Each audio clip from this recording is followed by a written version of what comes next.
Dans ce nouvel épisode, nous explorons How to Talk to Anyone de Lael Lowndes, un livre incontournable pour quiconque souhaite créer des connexions puissantes et authentiques, que ce soit dans un cadre personnel ou professionnel.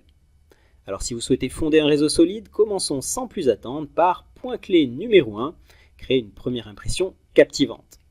En effet, Lowndes insiste sur l'importance de la première impression. Alors par première impression, l'auteur entend notamment un sourire chaleureux, un regard direct ou bien encore une attitude ouverte qui donne un ton positif aux interactions. Petite anecdote, l'auteur recommande la technique du smiling slowly qui consiste à laisser votre sourire se déployer progressivement pour paraître plus sincère et plus mémorable. Point clé numéro 2, adopter une écoute active et empathique. Il est vrai qu'écouter sincèrement, sans interruption ni jugement, crée un sentiment de connexion immédiat. Lowndes conseille de poser des questions ouvertes et d'éviter les interruptions afin de montrer que l'on accorde une attention sincère à son interlocuteur, renforçant ainsi la confiance et l'intérêt mutuel. Point clé numéro 3, utiliser des techniques subtiles pour captiver l'attention. L'auteur suggère des méthodes comme le mirroring qui consiste à imiter subtilement les gestes et le ton de votre interlocuteur ou le soundbite, c'est-à-dire des phrases percutantes et mémorables afin de rendre la conversation plus captivante. En effet, ces techniques renforcent l'impression de similarité et rendent les échanges plus dynamiques.